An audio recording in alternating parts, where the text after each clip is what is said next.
nyatu ya gota ko ya lencha ko ya hache ko tokkicha ko ilma saba gota onnen barpada kan uga narkam bune kan bekni saba Acuucaan saba kee miidhamni lammii kee rafoosi dhawwinaan mudhii kee hidhattee sagalee kee dammaan bookkiftee barooddee diina garaa raaftee waltajjiirra baanaan diina rommisiiftaa lubna jagnoomsitaa lammii kee saba kee boonsitaa jiruun kee jiruu goota duuti kees du'a goota gochi kees gocha goota ajechi kees jecha goota Chichikes chichakota na chudu emale hajem atindune jirta Bishambaro didilaga fagutumbe kani lupun irabilika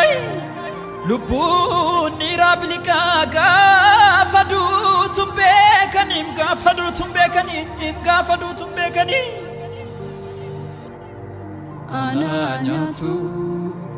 Ananyatu hate yakotako si jallanna si adanna hate yalenchako digni kanke dhangala'een hafu nusiif jirra guma kanke ni baafanna si adanna hate bara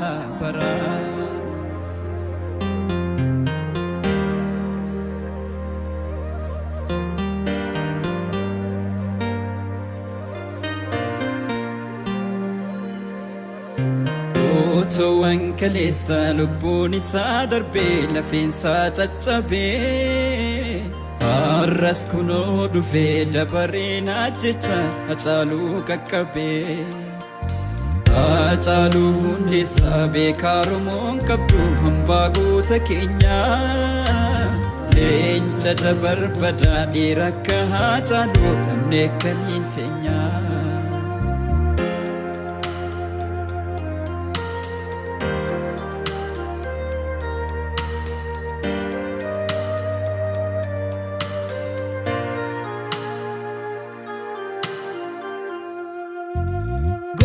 Tagonni dalchem karo ija kenya sidamne rachalu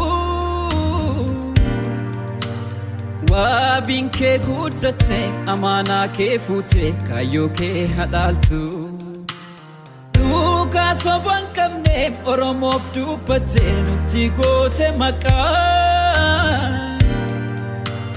Badi ken argine cubbota kan kabdu kayon kan ke haka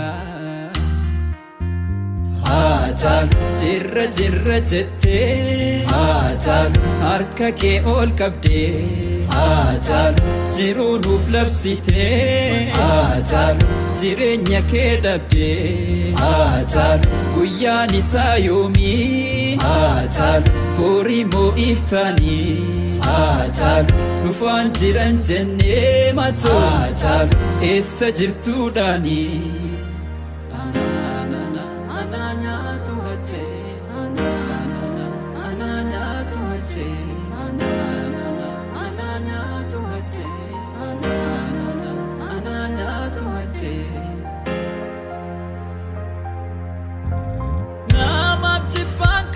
Jalallisif koda Wae kenya jette sanyi mootiin booda Maalan jiraa keetiin hirribaa dammaqnee Lakki jirra jennaan jiraachuu gammannee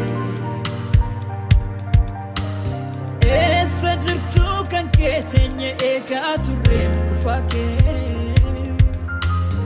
Haacee koobdiin kunne ammayyuun amanneen du'aa kee Anaanaatu hachee Anaanaatu hachee Anaanaatu hachee Anaanaatu yahache Salpatum yahache Salpatum yahache Salpatum yahache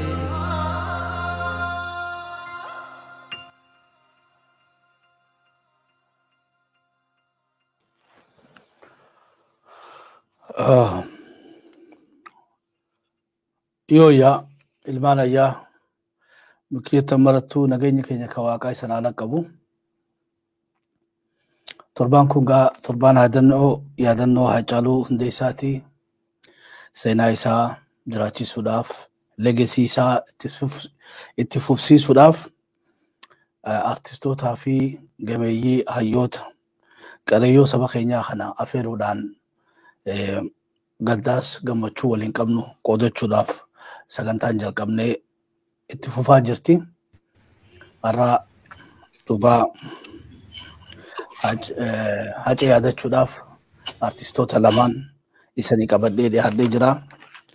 Artist Amiin Huseenii fi artist Isaaq Zeenuudhaati. Dhugatti sirbi Isaaq hedduu miira biraa keessa nagalchee akkuma anti sagantaa si'aatti karoorfadhe illee na harkaa bittinneesse. Ammoo yaada kiyya walitti qabee sagantaa tanatti fufsiisuudhaaf yaaliin hin godha. Miirri isan bira jirullee kanarraa akka addan ta'in abdii guddaan qaba. Mee duraansee yaadannoo Hacaaluu Hundeessaadhaatiif afeerraa teenya kabajanii gara miidiyaa SHABOodhaa dhufuu keessaniif anaa dhufu ashama harka fuune baga nagaan nu dhuftanii galatoomallee isaniin jechuun barbaada. Silaa gadda keessallee jiraannullee aadaa teenya gatuu waan hin taaneef nagaa wal gaafachuun keenya dirqama. Mee akka akka aadaa Oromootti nagaa wal gaafachuun dirqama waan taateef Amiinii fi Huseen eenyutu hangafa gaa aadaan Oromoodhaa hangafaadhaa fi dursalaatti. Ana akkana ilaalee beekuu hin danda'u isanummaa walii laadhaabee.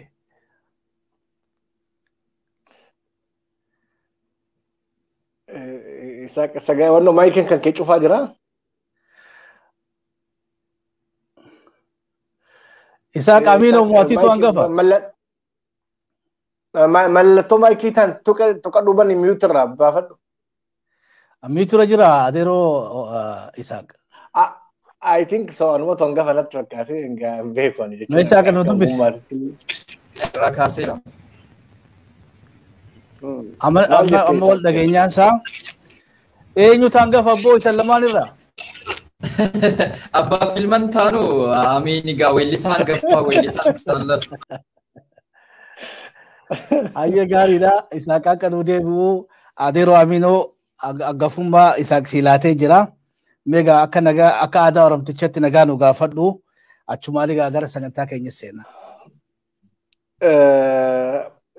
Warri miidiyaa SHABOodhaa affeerraa naa gootanii fi affeerraa nu gootanii fi hedduu ulfaadhaa galatooma.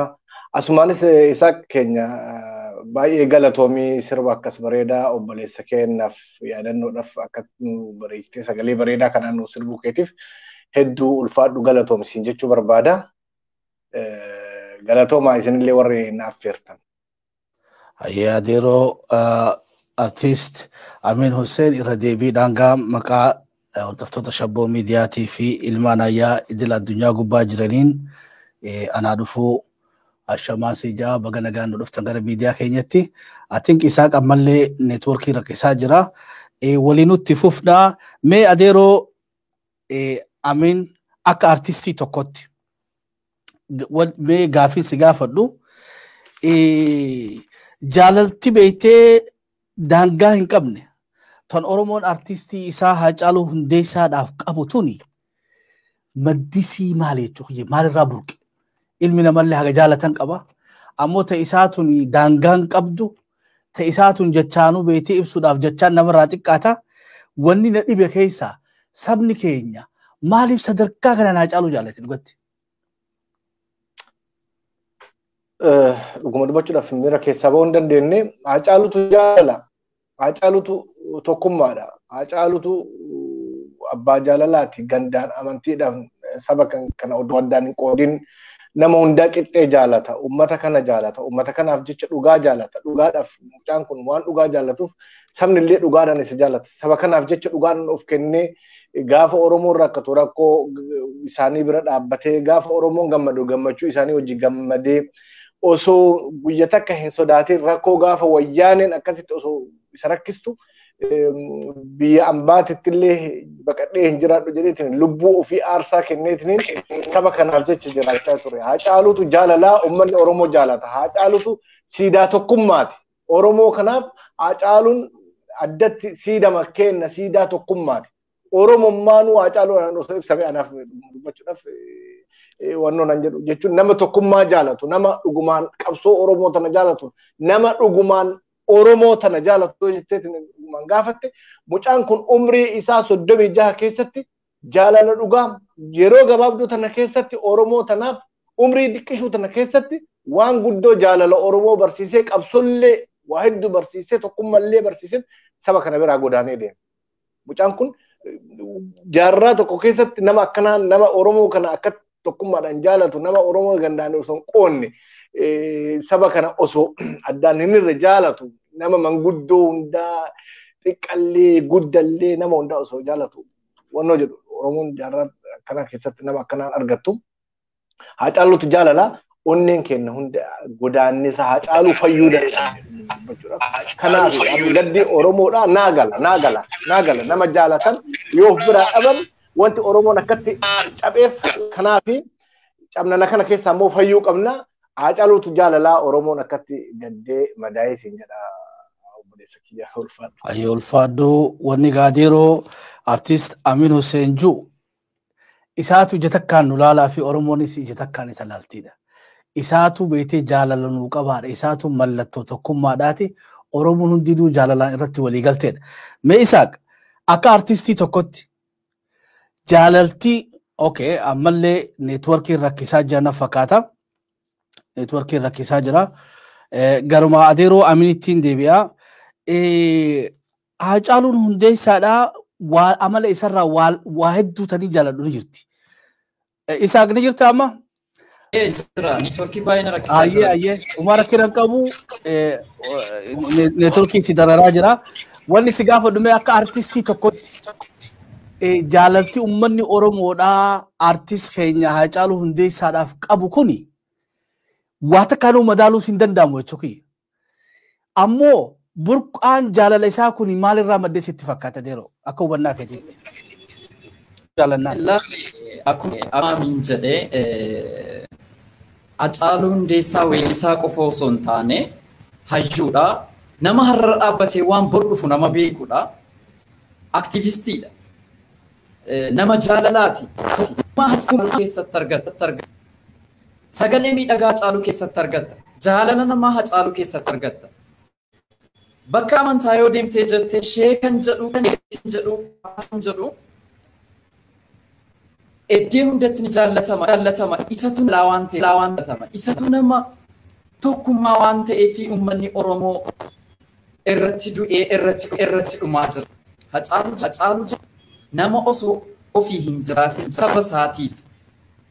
Haacaaluun waan tokkoon madaalu. Sababni isaa falmaa mirga dhala namaati Haacaaluun. Hin bakki isaa mul'anne Haacaaluun erga nu jalga wareegameeti kan bakka isaa argine nuti. Osoo inni lubbuudhaan jiru bakka Haacaaluu hin argine nuti. Iccitiin jaalalaan uummata maraachisu Haacaaluu akkuma Amiin tokkummaa isa keessatti argita. Egaa akka Haacaaluu laala Haacaaluu. Dandeettiin isaallee gaafa waltajjiirra ba'ee jedhu lugna jagnoomsa. Miira keessa ofii miira keessa seenee nama miira sagalcha. Achirra dhaabbatee waan yeroo sana ilaallatu ibsa Haacaaluu. Weellisaa qofa osoo hin taane akka dubbii himaatti laala. Akka hayyuu. Akka qabsaa'aa mirga dhala namaatti laala Haacaaluu. Kanaaf iccitiin uummanni akka isaaf maraatu, akka isaaf lubbuutti wareege amma fakkeenyaan yeroo Haacaaluun du'u sababa biyyaa ba'uu kootii du'a Haacaaluuti. Dhaga'ama miti.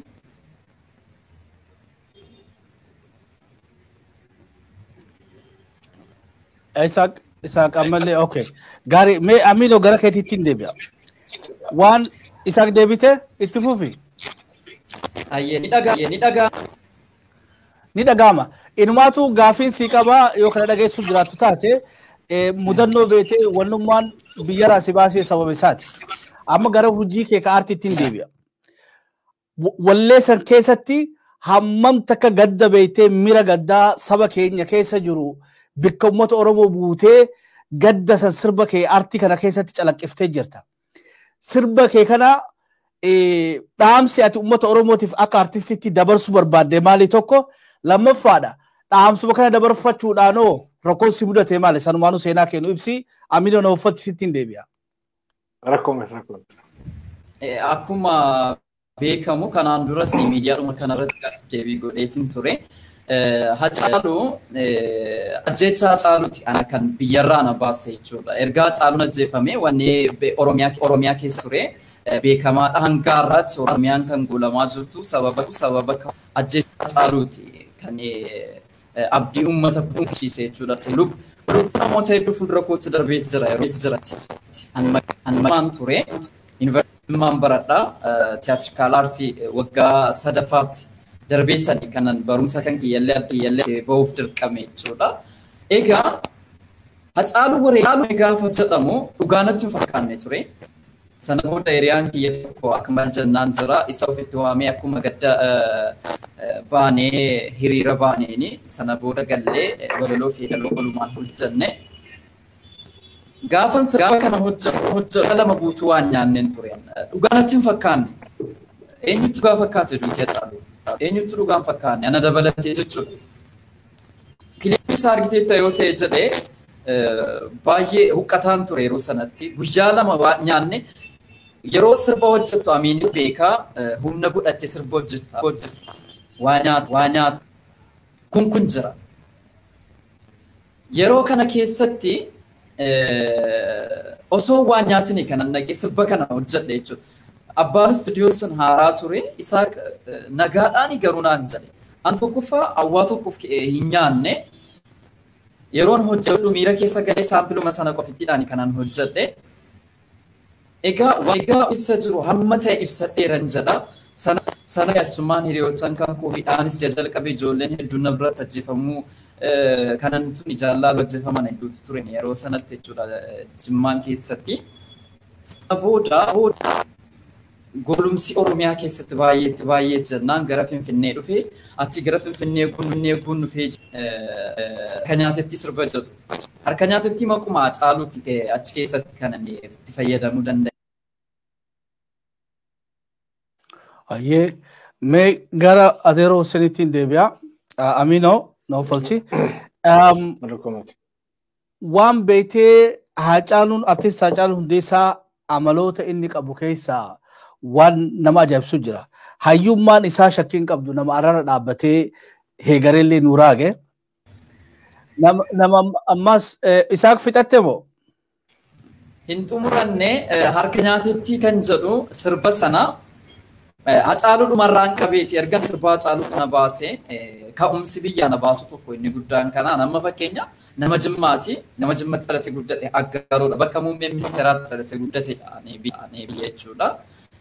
Egaa waanan Jimma ta'eef waanan isa mormeef dhiibbaa guddaan irratti godhamaa ture. Laalu wanti deemamu jechuudha. Waan mootummaa sadarkaa mootummaarraan eegamedha kan irratti gaggeessamaa ture jechuudha. Waanan Jimmaa ta'eef mootummaa sana mormuun qabuun ture yeroo sanatti. Garuu dhiibbaa guddaan natti fide an Jimmatan dhaladhe Aggaarootti dhaladhe guddadhusi an Oromoodhaaf hin dhaladhe Oromiyaadhaaf hin dhaladhe malee akka amaatti miti. Laalcha akkasii jira hooggantootuma keessa jechuudha. Hogguu sanatti harka nyaatettis riitimii Jimmaatii nan baase. Yaa harka nyaatetti kan faanni keentollee daadhii galaanii fi kan hacee koo nyaate sirba sana maturee sana kanattan fayyadame. Sirbi sun baay'ee jaallatame tokkoof Jimmaatiin haalan itti hojjedhe. Kanaan dura yeroo inni aangoo qabatu jajjabina isaatiif akka inni jajjabaatuuf sirba baaseefiin ture. Nu keenya jennee si amannee harka siif askunnee wayyoo eenyummaan kee daangaa dabarraan kunoo argine wayyoo qeerroo fi qarreen lubbuutti dhabdee boojuu si baafnaan wayyoo hidhaafa jecha maqaa nuuf laattee shororkeessummaan wayyoo mukti qottoo baala mukarraa citee ofumaa muree sanyii saafite silas ormi oromumaa beekamaa fira diinomee kana ammaan jenna sirba kana deebii sirba san kanaan dura baasiifan deebiseefiif jechuudha harka nyaatettiidha waan ta'eef. Kanaaf erga hundu'eeti anis sababa erga Hacaaluun du'eeti kanan biyyarraa ka'ee kanuma jechuun barbaada. Niitoorkiin kiyyas baay'ee rakkisaa jira waan ta'eef. Deemnaa seenaa teessisii pirogiraamii dandeessee barbaaddi yeroo biraa irra deebinee yadaloos walaloos eenyu baasee akkaataatti biyyarraa baatee fi haala ammatti jirtullee fuuldura sirraa odeeffannaa. Amma gara adeeroo Amiinotti haa deebi'u. Amiin keenya waan beetee Hacaaluun qabu kwaalitii hedduudhaatu jira. Amala nama ajaa'ibsu jechuu kiyya. Isarratti waan namni maal jeessi ibsaga waan hedduu of dandeesse beetee takkittumaa odoo namni tokko qabaate nama biratti kabajaa guddaatti horatu hundanni walitti qabatee jira. Hayyummaas ni qaba. Arara dhaabbatee kalee nuti arara dhaabbatee boruu nu tilmaame arara dhaabbatee illee kaleessa nu yaadachiise waa hedduu. Gootummallee qaba. Gaafa beetee warri arra masaraa keessa guute ol godhatanii dubbachuu hin dandeenye waltajjii isaanii gubbaa dhaabbatee nama wayyaanitti geerere jechuudha. Hamba ijji abbaa dulaa utaaltee keessaa ba'uu geessu takkatti inni achi inni ka geeraruufi jarri ofirratti fincaanaa turan jechuudha. Warri irraa aangoo gubbaa jiran. Nama hagas takka gaafa namuun dubbanne gabbee dubbatu. Yoo arjummaadhaa nama waan qabuun diboota bitee sangoota bitee baqattoota keenya warra beetee naannoo Somaalee irraa buqqeessanii waan qabu irratti fixate. Artistii inni bira dhaabbatiin hin jiru. Yoo beetee arjummaadhaatis haloo daawwee nuhoo goobanaa meeqaa lakkooftee fixxu. Gurbaan kun hayyuudhaas. Gurbaan kun gootaas. Gurbaan kun arjaadhaas. Ammas gurbaan kun gara laafu. Waan ajaa'ibsa keessa waan lamaan tan ammataniin beetee namni keenya akka jala naasararuu barbaadu. Tokkoffaa namni gootaa ammas garaa laafu waan ajaa'ibaati jechuudha. Gootummaan isaa diinarratti hoggaa saba isarra dhufe immoo namni Hacaaluu yoo haadha taate malee namni akka Hacaaluu uummata Oromootiif garaa laafu hin jiru. Yeroo ka baqatu bira dhaqee wajji booya jechuudha. Akka nama waliin baqatetti booya. Yeroo haloo daawwee bira dhaqee akka nama haloon daawwee deessetti booyaaf. Gurbaan kun gootaas garaa laafaas ammoo gootummaan isaa diinarratti. Gara laafummaan isaa uummata ofirratti. Warri irraa immoo inni dhiibee masaraa siitutti aana jeen ammoo faallaa isaati. Diinaaf garaa laafanii saba ofirra garaa jabaatan. Mee kanarratti maal jette adeero? Dhugaadha Hacaaluun jechuummaan isa ibsuu hin jiru dubbachuudhaaf wanta Hacaaluu adeette wantummaan takka wanti itti dabalullee irra sullee hin jiru. Hacaaluun dhugumaan goota gara laafessa nummoo hiriyoota isaatiif immoo osoo argite immootu waan nuuf jecha nuuf ta'aa ture hoo osoo beekte maal jetta. Nuyi baqatee biyya ambaa jiru kanaafuu nuuf dhukkubsataa. Isin bar nama biyya ambaa nuuf isin hin maltee miti. Nama mootu sila mootummaa biyya qabaannee osoo biyya qabaannee osoo mootu biyyateen irratti abbaa taane nama mootu waltajjii tana Oromoo fi Oromiyaa tana guutuu addunyaa irratti ol fuudhuu malutu biyya ambaa jiraattuun qabdanii jedheetiin nama nu dhukkubsataa jiru. Mee akkam jirtan? Mee halkanii guyyaa nu isaaf dhukkubsannaa nu isaaf yaannaa alagaan nu jala si nyaataa maaloo Hacaaluu of eegii maalii jenneen nuti isaaf dhukkubsannaa inni mootu faallaa nuyi biyya ormaa jiru kanaaf dhukkubsata. Hacaaluun jaalala dhugaas hin jedha. Hacaaluu mee amantii Islaamaa bira dhaqe shekkoloon hundi rummisee booyaaf amantii kiristaanaa bira dhaqe qeesinni booyaaf paastaroota bira dhaqe amma mee amantii kamtuu hayyameetiin Siidaa Hacaaluu bitaa akka jedhu jira. Sigalee dhuguma dubbachuudhaaf yoo laalte warrootiin amantii kamiinuu arra Siidaa Hacaaluutiif namni hundi hiriirreetiniin tokkummaadhaan kaanee hiriirreetiniin Siidaa kana bitannee mana keenya keessa haa kaawwannu jedhanii abbootiin amantii hundinuu irratti wal fixaa jiranii jechuudha yeroo ammaa kanatti. Maaliif gurbaan kun jaalala. Hacaaluun dursa dubbadhee jira. Hacaaluun Siidaa tokkummaa ilmaan Oromooti. Tokkummaan Hacaaluu irratti ijaaramteeyyuu. Hacaalummaan kunuyyuu jaalala. Mee xiqqaan jedhu guddaan jedhu artistootarraa ammalleetu rakkatarraa kaanirraa waa hundarrayyuu bira dhaabbata gara laaffessa Hacaaluun. Anaa fi inni yeroo tokko ana Isaaq Amarii Addisu Furgaasaa Arnaan weellistoota hedduu taanee Jimma irratti konsertii hojjennee yeroo gara wannootitti deemnu gara Wallaggaatti osoo deemaa jiru konkolaataan nuun garagalle. Inni yeroo san CD tokkoffaa isaa wannoo baasee sanyii mootii baasee sirbi isaa yeroo san dhagaamaafii jira. Gaafa konkolaataan nuun garagalee jedhu konkolaataa san keessatti cheek wal gochaa turre. Dhiigni kiyya isarratti dhiigaa ture. Ka isaan mootuu lafee mormaa kana cabee ture. Achiin booddee achi keessa taa'ee dhuguma dubbachuudhaaf maal taatan jirtanii lubbuudhaan jirtanii nuu dhukkubsataa ture.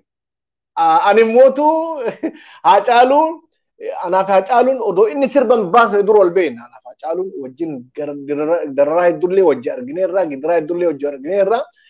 San durarraa waan beekuuf Hacaaluun akka guddateetiin bakka guddaa ga'u waan beekuuf Hacaaluun Aceekoo dhiigni kiyya isarratti gad dhiigaa ture. Aceekoo no ati na jala taa'uun qabdu kootu an xiqqollee taatu si dura nyaadhee jira. Kootu narra bahi jedheeni isa konkolaataa nuun garagaltee jirtu sanarratti isa ofirra ciibsee achiin booddee ati dursa na dura ba'uu qabda jedhaanii ture. Dubbachuudhaaf. Achiin booddee Haceen lan dura ba'ee jechuudha. Maaliif Haceen nama tokko nama guddatee bakka tokko ga'uu danda'u hin beekta. Akkuma jibicha korma ta'u raadarratti beeku haadarratti beeku Oromoon jedhame akkasitti beekaa ture. Hacaaluun kun akka bakka kana ga'u akka jabaatee guddatee Oromoo tanallee maqaa ol fuudhuu danda'u hin beekna turre. Isatu jaalala. Gaafuma mana hidhaatirraa akka baay'een Adaamaa dhufee Adaamarratti wajjin hojjechaa ture. Hacaaluun wajjin baandii urjii Adaamaa keessa ture inni. Achiin booda ani mootu warri baandii san keessa fi onnoo sun abaawoodha jedhanii waan adda addaatiin waan hin feeneef ani baandii san keessa hin jiru ture. Anaaf inni garuu karaa harka lafa jalaatiin waa hedduu waliin hojjennaa wal quba qabnaa maaliif anillee mana hidhaatii baheetiin waa hedduu hojjetaa turre. Hacaaluun akka guddatee bakka kana ga'u Oromoodhaaf waan guddaa hojjechuu danda'u durarraa baheen isatu jaalala. Har'a akkatti beekamee isinitti guddaa fakkaatame Hacaaluun gaafuma lafa jiru sanirra Oromoo tanaaf dhukkubsarra. Oromoo tanaaf uumamummaan Rabbiin gaafuma gadaamessa haadha isaa keessatti ka'u Oromoo tanaaf uume Hacaaluun. Oromoo tanaaf ka'e. Dhugaas hin jira. Kanaaf Hacee kenna. Haceen hin duune onnee kenna mara keessa jira. Hacaaluun nu keessa jira hin duune. Oromoon immootu har'a gadduu hin qabnu gadda kana keessaa baanee gumaa Hacaaluu baafachuu qabna. Gumaa Hacaaluu baafachuu irratti onnee horachuu qabna. Har'a jabaachuu qabna. Yoo hin jabaanne yoo kaayyoo isaa san galmaan ga'uudhaaf hin tattaaffanne nuti hin jirru jechuudha. Hacaaluun kanaaf Hacee jabaa akkasii kana of biraa dhabneetiin gaddaan bo'uudhaan yeroo maraa gaddinee wannoo jechuudha hin taane amma CD isaa kana mana keessatti raabsannee akka yaadannootitti illee akka kennaatitti illee waliif kennine seenaa hojjechuu qabnaayyuu uummanni miliyoona 60 Oromoon jedhamu kun yoo xiqqaatee amantiin kamiinuu CD Hacaaluun dhorku. Dhiifama naa godhaati. Amantiin kamuu CD Hacaaluun dhorku. Gunuuf jecha lubbuu isaa dhabe amantii kamuu namni hordoftan yoo xiqqaatee jedhe CD 5-10 bitadhaa mana keessanii qabaadhaa. Bara baraan dhalootaaf dabarsa kaawwadhaa isin jedha galatoome Hacaaluutu jaalalaa isin jechuu barbaade dubbiin hundi waa Hacaaluu ibsanii rakkisa. Haceen nuuf kenna addaa ture keessattuu nu artistoonni Hacaaluu madaa Oromoo caala Oromoo keessattuu mootu nama keessatti madaa akka malee laalaa itti taatu jirti beekta. Nu mootu warra artistoota laalaa guddaa nutti ta'ee jira. Wanta madaa yoomuu fayyuu hin dandeenye. Akkuma haadha manaa isaa sanitti nullee akkuma ilmaan isaa sanitti nullee mootu warra isatti aanu warra ogummaadhaan tokko taane nama nu quba qabu tokko of biraa dhabne nu quba qabaata nuuf yaada abbaa of biraa dhabne Hacaaluun nama umriidhaan xiqqaadha garuu abbaa kenna ture nama hundaa yaadatu ture nama hundaa to'atu ture akka abbaatitti mee naa raftanii naa nyaatanii naa dhuydanii maalirra naa jirtan mee hojii haaraw maal mee istiidiyoo galtanii maal isin gargaaru maalin isin waa biyya keessaa maal isin hagu jedhee nama nu to'atu ture Hacaaluun akkas ture inni jaalala biyyeen isatti hasalbattu Hacaaluun ilmaan Oromoo kunuyyuu inshaallah afaan rabbiitiin rabbillee isa gargaara jannata lubbuu isaa jannata nu haqqusiisu akkasi namni jaalatu rabbillee jaalata inshaallah mucaan kun keerima waan gaarii saba kana saba gabrummaa jihaada irra ture nama gabrummaa keessa jiru yoo saba kan keeti qabsoo goote jihaada jechuun qabsoo jechuun baay'ee qabsoo irra ture mucaan kun qabsoo inni qabsaa tureessan saba cunqurfamaaf sagalee ta'aa ture saba mootuu sagalee dhabeef sagalee ta'aa ture saba mootuu gabrummaa keessa jiruuf qabsa'aa ture mucaan kun akkasi rabbillee kaayyoo isaa san hin beeka jannatan lubbuu isaa jannatan waa qubsiisun jira galatoom ayo ulfaaddu waan gaarii nu ibsitee Isaaq Ogani deebiti nu atiseenu okay Isaaq deebite interview Isaaq kamaayyi san gubbatti artist Isaaq I think interview san ka OMN gubbasa yoo deebine ka yaadannu taate waan qulfi dhabeeti achirratti akka dhaammannaa taatu akka dhaammannaadha namni du'u beekee waan dhaammatu qaba already nama beekee yeroo dheeraa nu wajjin turu akkan teenye beekeetu waa hedduu dhaammate waan ajaa'ibsiise keessaa waa'ee beekee siidaa miiliksan irra guddaan keenya namuu jibbina ani gamma dandeettii addaa Hacaaluu jee hodii yaadu baale Oromoo tahee namni siidaa miiliksan haadii gamu juu siidaan san haadii gamu hajuu nama miliyoona 60 ammoo beekee akkaataa siidaa san itti ilaallu perception keenya jijjiire wanni inni jee maali fardi badiin qabuudha namichi warraa buusaa malee fardi haa taa'uudha beekan waan akka artistitti hayyuu fadhiyaan amma warra hoggonoota dhaaba siyaasaa hunda dhagee warra seenaa himu hunda dhagee namni hundinuu siidaa san guutubatti farda wajjii yakkaa baane malee namni ammoo farda san bilisa baasee namichuma irra gubbaa jiru sana habuufnu malee fardi kun maal balleesseedha kun akkaataa itti siidaa san laalluu jijjiire seenaan inni baasee chukiyya farda san maqaa isaan nu hime fardi san abbaa qabaadha Minilik miila harreedhaan dhufeedha gaammeen ammoo miilaan dhufe jeetii itti dabala kophee namni ergeef jimma abbaa Jifaari tanallee Oromoo naa beektu kopheen qabu gaafa inni wanni dhufe gaafa Finfinnee dhufe Milik harreerra dhufe isa harreedhaan dhufe farda ammoo nama beekee siidaa dabalee jaanirra hateedha fardi sanuu bilisummaa bahuu qabaa dhaamsa akka ajaa'ibaati jechuudha mee seenaa Oromoo tana hagam takka Hacaaluun beekaa turuu fakkiin taatu Isaaq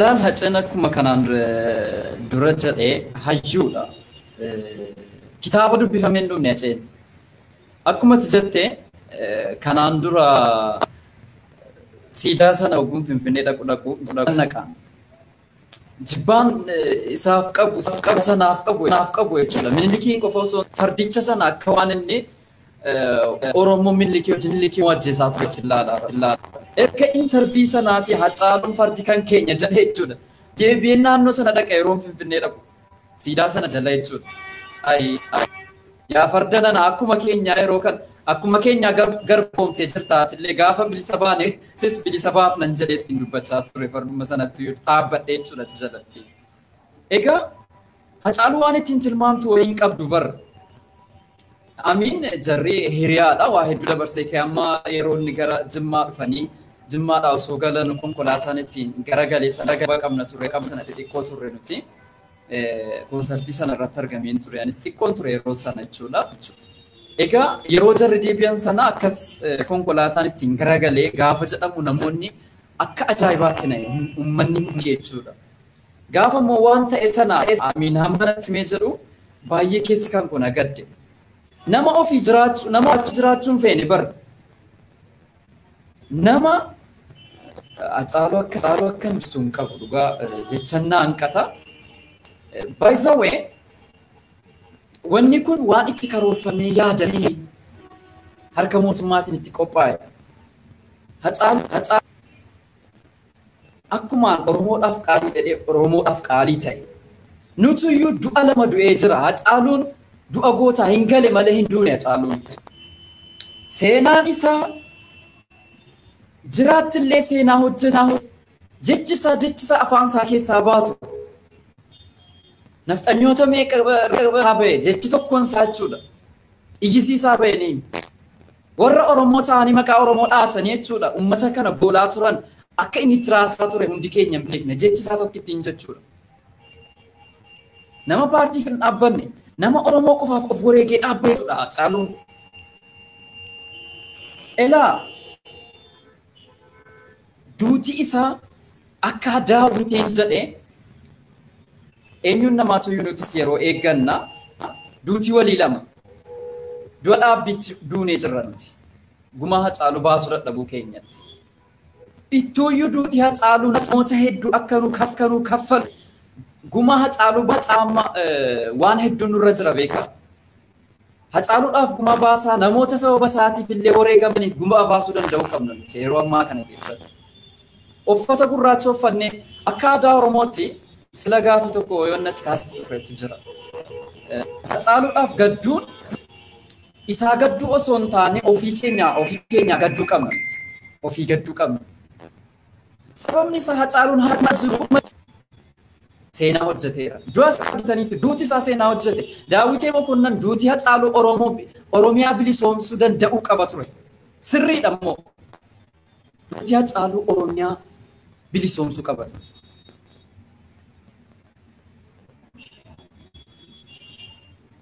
Miira keessan galee dhugaa.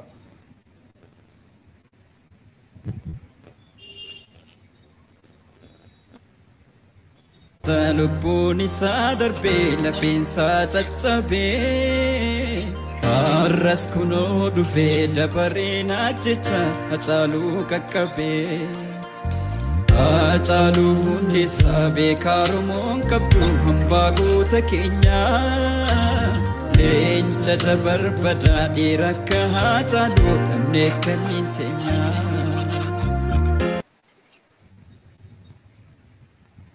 Of tasgabbeessii laalaan du'a isaa dhugaadhaa hundaafuu rakkoodha. Dhugaa rabbiisuudhaaf joornaalistii taanillee waa nama gaafachuu fi keessumallee taanii waa deebisuu nama dhibdi. Haga ati xiqqeeshoo of tasgabbeessituu gara maaliif sagantaan sun yoo miira keessa waggalchine asuma irratti xumuramuu qabdi. Kanaafuu ati wal jajjabeessuun dirqama waan ta'uuf na hofolchii gara Amiinootiin deebi'a. Adeeroo Amiinoo mee dubbii fardaa tuni amma Isaaq waan qulfii qabdu lafa kaa'e. Dur Siidaa san jibbuun turedha. Eega Hacaaluun waan san jee booda farduma saniifuu yaaduun jalqabeedha. Siiduma sanuu dhaqee laalee fardi san bara amma Oromoo bikka bu'u jana fakkaata. Hikkumaan Siidaatu nafxanyaan waggaa 150 gubba baate akkuma miilik beekte farda Siidaa Dabalee san gubba baheetiin rabbe. Kanaafuu Siidaan sanii hiikkaa haaraa filosofii haaraa Hacaaluun waan nu marxifachiisitti fakkaatu jechuu kiyya. Inumaatu gaafa bilisoomneewu miilik irraa buufna malee fardi san nu wajji bilisa ta'uu qabu. Dhugaadha fardichi jedheera inni maal jedhee Oromoon farda ofii deeffachuu qabaa jedhe. Farda sanirra mootu goota arra sababa farda waa'ee seenaa dhugaa san arra Hacaaluun baasee dubbateef jabaa kenna nu jalaa nyaatanitti jabaa kenna mootu kabiraa ittiin hidhanii ittiin gidirsaa jiran jechuudha. Wannoo tapha siyaasatiif ittiin oolfatanii jechuudha.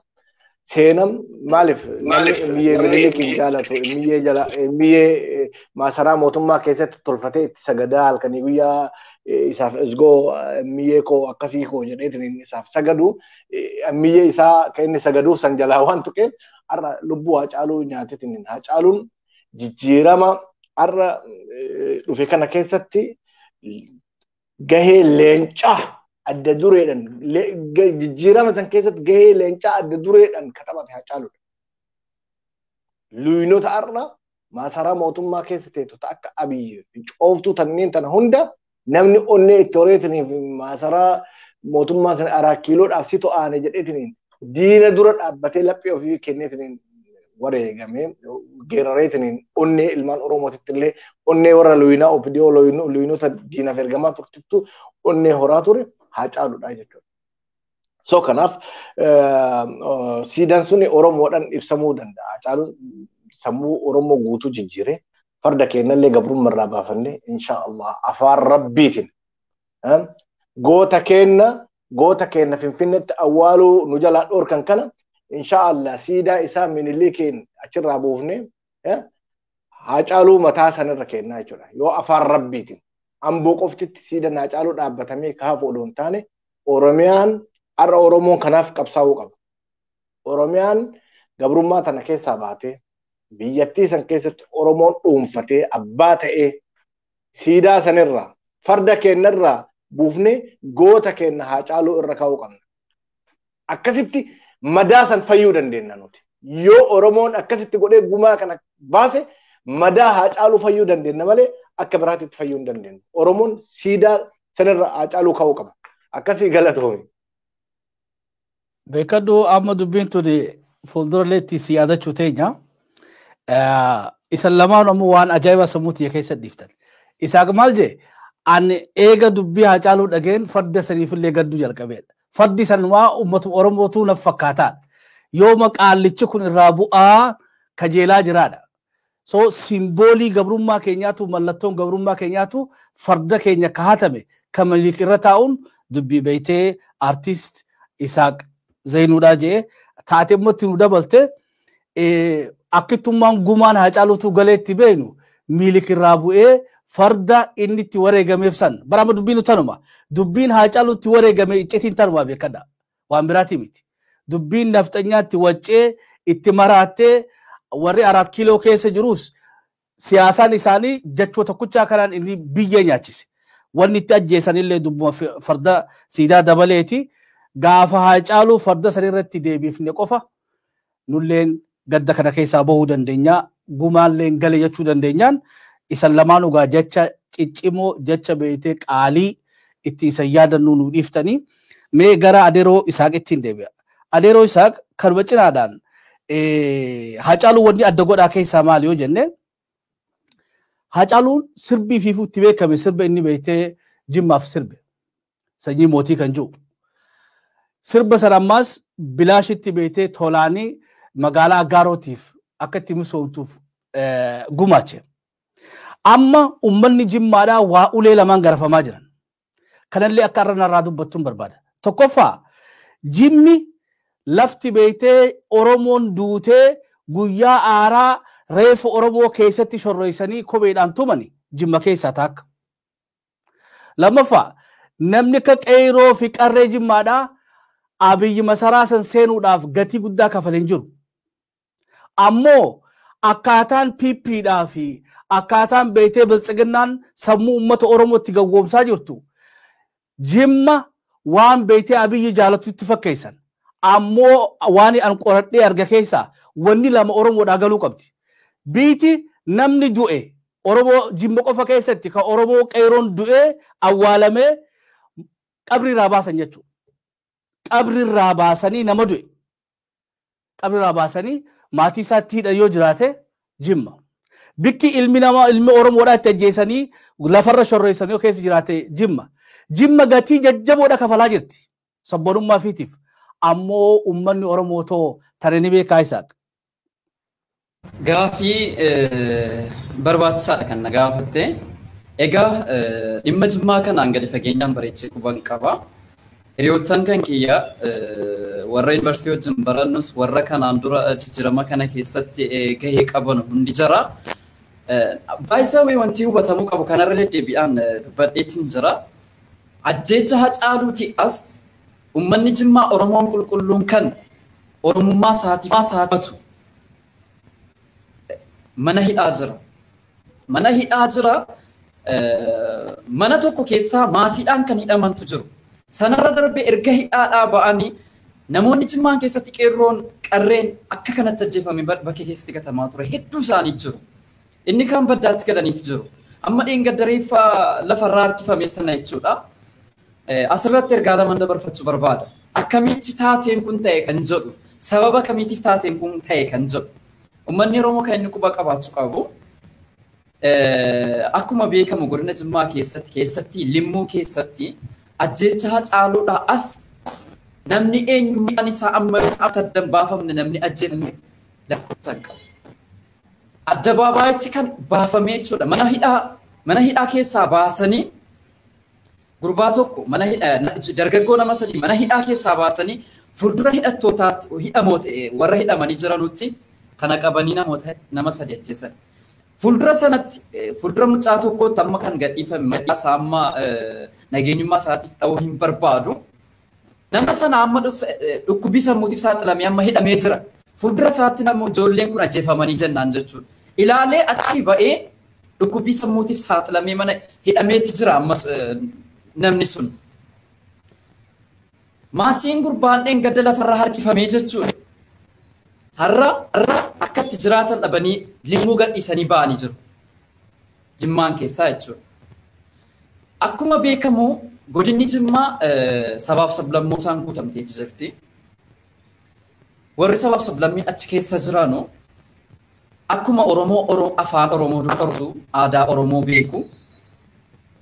Garuu garri caalaan jiraatu saba Oromummaan qaban. Warri amma Abiyyi Goguun dhufee jedhu harka huccaan kun maal jedhan kun qabsoo Oromoo baggaratti qaban warran beeknedha. Jimmaan guutuutti jechuun danda'a. Parsantiin 95 namni mootummaa kana deeggaru hin jiru. Keessatti erga Hacaaluun du'ee amma ta'e wayii harkarra qabaa ture. Uummanni Oromoo harkarra qabaa ture. Ajjeecha Hacaaluutiin as parsantiin 95 Jimmaan inni mootummaa kana ifaan ifatti baasee mormee jedhee namni mana jiru ni kan baddaa jira ni kan mana hidhaa keessa jira. Gurbaan dheengaddaa kana qofa jettuus viidiyoon sun dura na bira dhaqqabe. Viidiyoon gurbaan sun yeroo inni harkifamu ana bira dhaqqabe. Gaafa ana bira dhaqqabee jedhu akkaataan isaa kun garaana nyaate beektaa. Tokkoffaa maayilfaa taateen akka kanaa godhame ka'umsi isaa waa lamatti fayyadaman. Ka'umsi isaa lolli banamee ture. Wobboodhaa fi warra phiiphii kanaa gidduutti lolli banamee ture. Wagguu sana wobboon jararraa namoota hedduu wareegee ture. Namoota erga wareegee egaa gaafa diinaan falmitu kuffistee kufuu jira miti. Yeroo kana keessatti meeshaan harkaa dhume ijoollee keenya harkaa. Tokkolaa wanti ijoollee isaa jiru. Ijoolleen keenya xiiqiidhaan baatee lolaa jirti beekaa.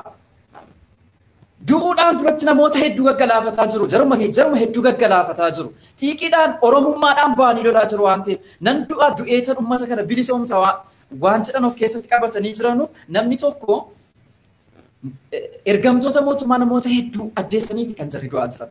Du'a gootaa du'aa jiru. Xiiqiidhaan lolaa jiru waan ta'eef. Meeshaan harkaa dhumnaani namoota sadii amma ragaa qabutu namoota sadii harka diinaa keessa galfaman. Gaafa harka diinaa keessa galfaman gurbaa kana maal godhani lafarra ijoollee xixiqqoo ijoollee yuunifoormii fa'aa uffatanii jiru mana barumsaa keessaa afaan Oromoo fa'aa dubbataa jiran beekaa yoo laaltaniitu ta'e viidiyoo san. Xiiqii gurbaan sun loltoota jaraa wareege lammaffaa irratti kan inni harka jalaa galee rasaasni harkaa dhumuusaati. Nuti amma biyyaa baqannee jirra nageenyaan rafnee bulaa jirra waan gaarii dhugnee nyaachaa jirra. Biyya baqaa keessallee yoo jiraanne jechuudha. Ijoolleen kan keenya, hiriyoottan kan keenya, uwwan kan keenya bosona keessa jiranu rasaasni tokko jaraaf qaalii guddaadha. Nuti sadarkaa kana sadarkaa rasaasa binnee kennuu fi dadhabnee gumaan taane kaffalchiisaa jirra ijoollee kan keenya. Hiriyoottan keenya, obboleewwan keenya. Kanarra darbee erga lafarraa harkisanii kaanii nama tokko immoo kan qomoo jechuudha. Suuraan sun bira jira. Huccuutti baasanii akka kanatti guban jira. Waan takka seenaa milii keessatti waan akkasii dhageenya malee jechuudha.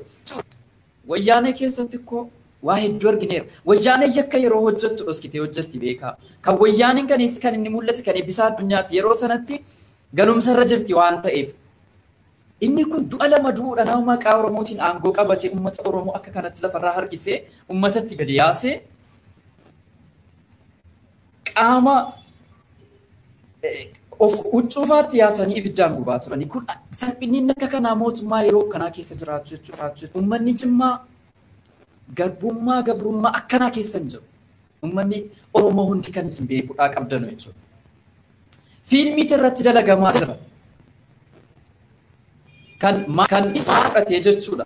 Intala isaa fudhatee ilma isaa haadha warraa isaa fudhatee baddaa bosona galee jira limmuun keessa.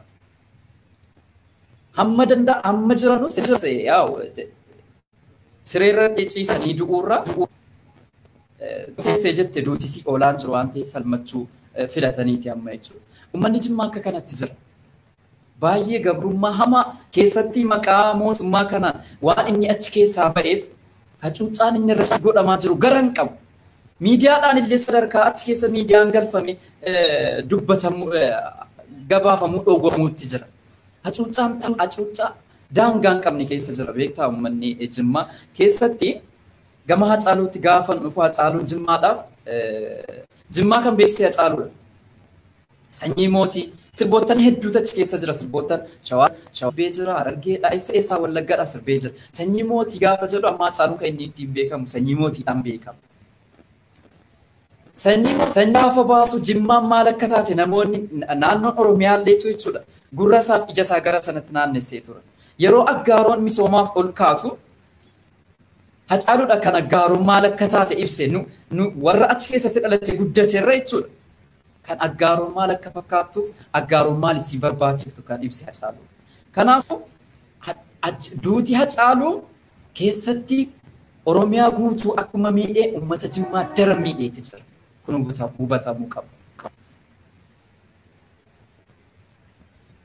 Amiin sila qabxii walitti tanallee kaasuun dirqama nutti taati. Maaliif yoo jenne tokko Hacaaluun sirbitti hin beekte uummata Oromoo biratti itti wal bareenu sirba waa'ee Jimmaati tokko. Lammaffaa Jimma goota hedduu nu laattee jirti. Yeroo ammaa tana keessatti ammoo wanni biltsiginnaan godhaa jiru Jimmaa fi uummata Oromoodhaa adda baasudha.